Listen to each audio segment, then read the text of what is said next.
There are whispers in the halls of history, stories so dark they are seldom told, but none are darker than the tale of an emperor who took the heart of the world's greatest empire and turned it into his personal playground of sin.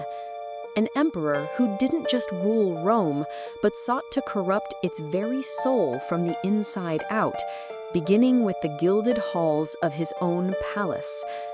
This is the story of a ruler whose name became a curse, a symbol of absolute power poisoning a young mind. It's a descent into the madness of Emperor Elagabalus, a boy priest from the east who ascended to the throne of the Caesars only to defy every Roman tradition imaginable. He brought with him a strange god, an insatiable hunger for pleasure, and a contempt for the powerful men who knelt before him.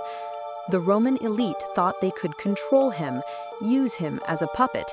They were wrong.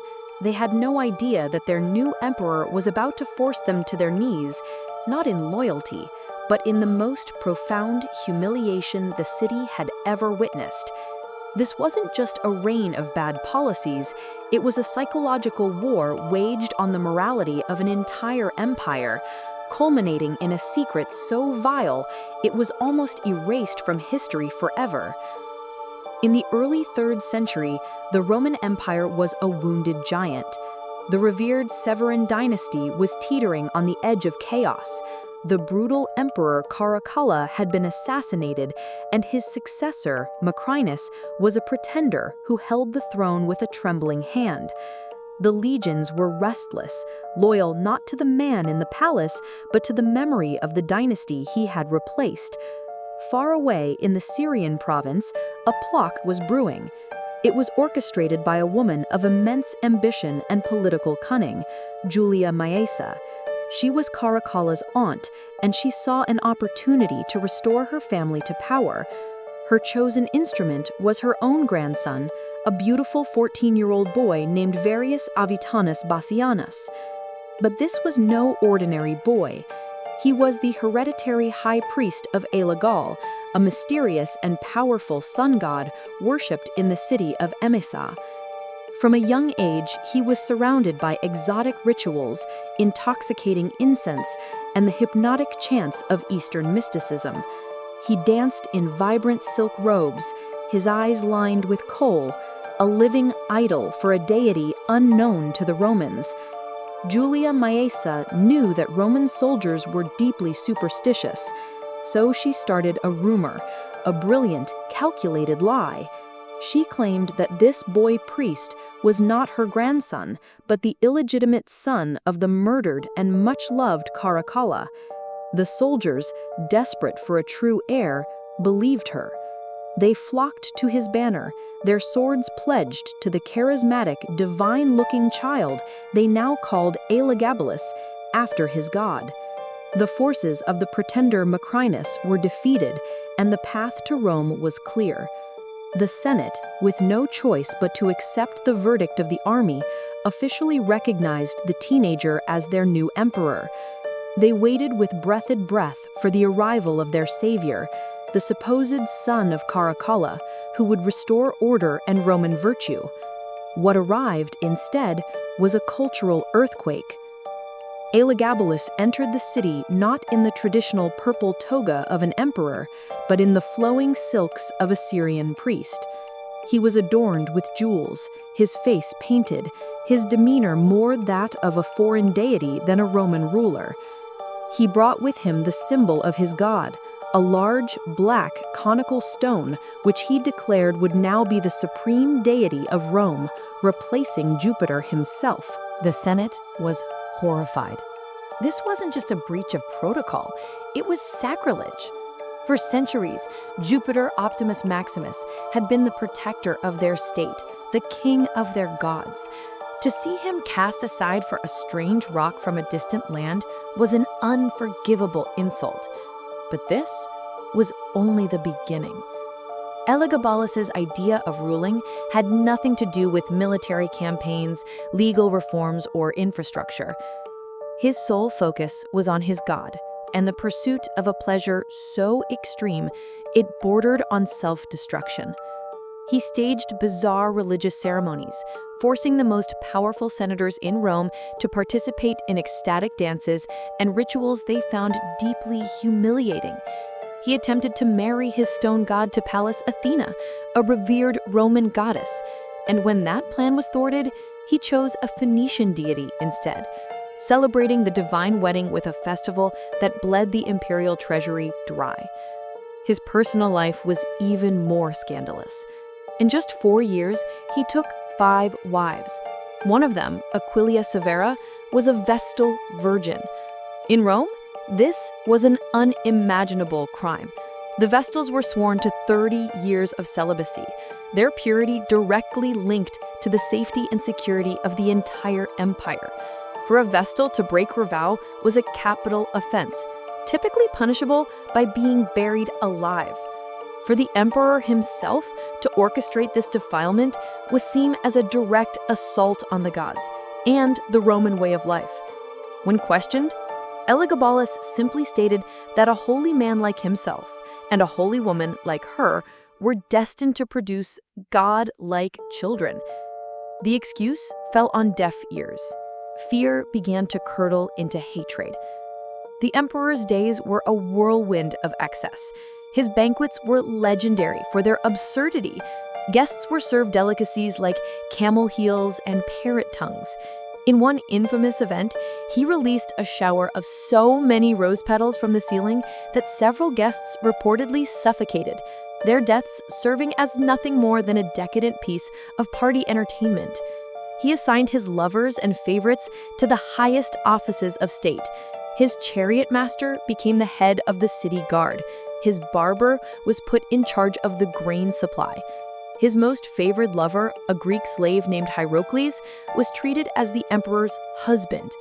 Elagabalus openly wished to be called the Queen of Hierocles and reportedly sought out physicians who could perform a sex change, a concept so alien and shocking to the Roman mind that it cemented his reputation as an unnatural monster. But even these acts of public madness paled in comparison to what was happening behind the closed doors of the Palatine Palace. The ancient historians, particularly the senator Cassius Dio, who lived through the reign, paint a chilling picture. Elagabalus, they wrote, began to systematically dismantle the sanctity of the imperial residence. It was no longer a center of governance. It was becoming something else entirely. He began to see the proud, aristocratic families of Rome not as his allies, but as a source for his amusement. And his amusement took a truly sinister turn. This is where the darkest secret of his reign takes shape. The emperor, the Pontifex Maximus, and sacred guardian of Roman morality, decided to turn his own palace into a brothel. This was not a hidden affair conducted in the shadows. It was a brazen, organized operation designed for the maximum humiliation of his enemies and the Roman elite. He ordered rooms within the imperial complex to be set aside for this purpose. Then, he sent his guards out into the city with a specific shopping list. They were to find the most handsome sons of noblemen, senators, and equestrians. They were to look for men renowned for their beauty and their proud heritage. These men were not invited. They were conscripted. Dragged to the palace, they were stripped of their fine clothes and forced to work as prostitutes. Their clients were often low-born favorites of the emperor, giving them power over men who, just days earlier, would have looked down on them with contempt. But the most disturbing role was reserved for the emperor himself. Elagabalus didn't just command this operation, he participated with grotesque enthusiasm. He would stand at the doors of the palace rooms, dressed in revealing silks, his face painted, and solicit customers like a common street worker. He would use a soft, lisping voice to entice passersby, calling out to them and promising them the services of the finest men in Rome, men whose fathers sat in the Senate, legislating the laws of the empire. He kept meticulous records, not of state finances or military deployments, but of the earnings of each man he had forced into servitude. He would hold contests to see who could pleasure the most clients or earn the most money, celebrating the winners with garish prizes. This wasn't about money or even lust. It was about power. It was a calculated act of degradation. By forcing the sons of Rome's most powerful families into the most shameful position imaginable, he was symbolically violating the families themselves. He was showing the Senate that their traditions, their honor, and their bloodlines meant nothing to him. He was the sun god on earth, and they were merely mortals to be used and discarded for his pleasure. The senators had to endure this in silence. To speak out was to risk death. They would see their own sons, their nephews, their heirs, being used as pawns in the emperor's twisted games. They had to pretend nothing was wrong, attending imperial functions while their families were being systematically defiled within the same walls. The psychological toll must have been immense. The whispers in the Senate House grew louder. The quiet, simmering hatred for the boy emperor was reaching a boiling point.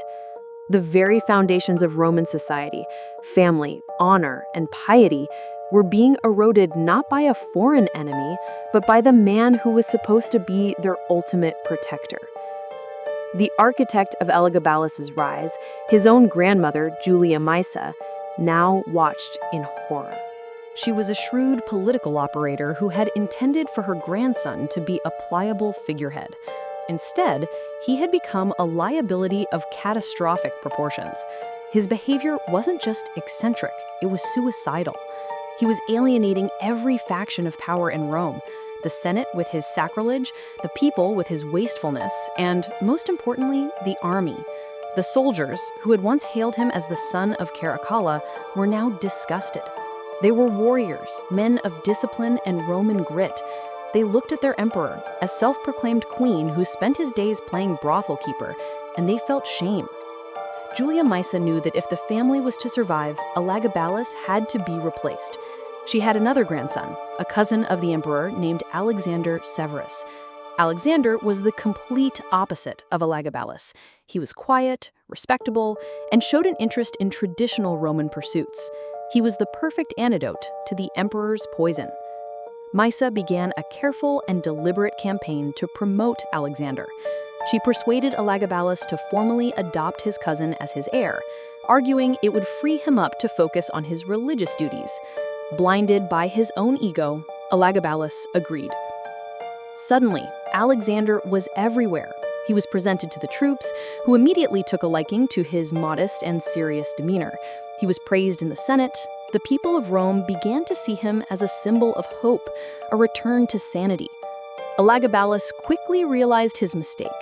He saw the adoration being heaped upon his cousin and became consumed by jealousy.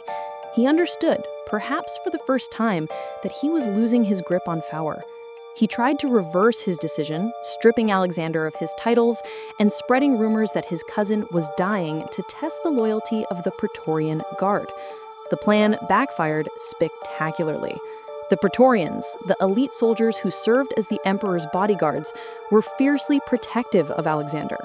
When they heard the rumors of his impending death, they didn't mourn, they rioted.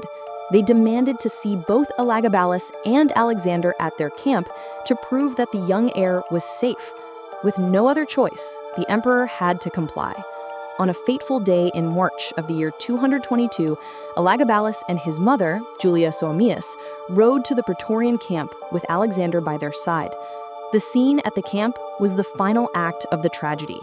The soldiers greeted Alexander with cheers and applause. When Elagabalus appeared, they met him with stony silence and insults. Enraged, the emperor ordered the arrest and execution of the soldiers who were most vocal in their support for Alexander. It was his last fatal miscalculation. The Praetorian Guard had reached its breaking point. They were done protecting the monster they had created. Chaos erupted. The guards drew their swords and charged. They swarmed the emperor and his mother, who had been his staunchest supporter and co-conspirator in his debauchery. The two desperately tried to flee, reportedly hiding in a large chest to be smuggled out of the camp. But there was no escape. They were found, dragged out, and mercilessly cut down.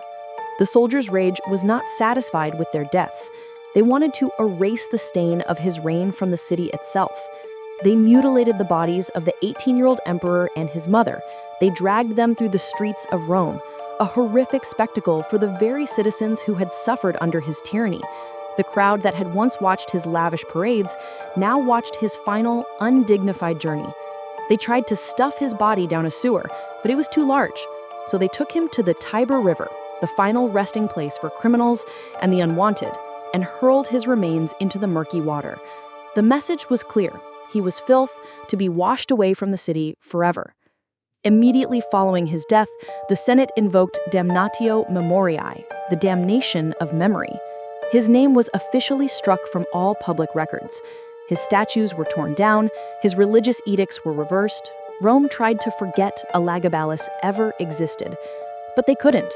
His story, preserved by the very senators who hated him, became a cautionary tale, a chilling example of what happens when absolute power is given to someone with no restraint, no respect for tradition, and an insatiable appetite for chaos. He was not remembered as a ruler, but as a cancer that the empire had to violently cut out to survive. The palace on the hill was cleansed, its dark secret buried under the weight of a new regime. But the memory lingered, a haunting whisper of the emperor who turned the center of the world into his own personal brothel and paid the ultimate price for it. If you were captivated by this journey into Rome's darkest secrets, don't forget to subscribe to Hidden History of Human Race for more untold stories from the past.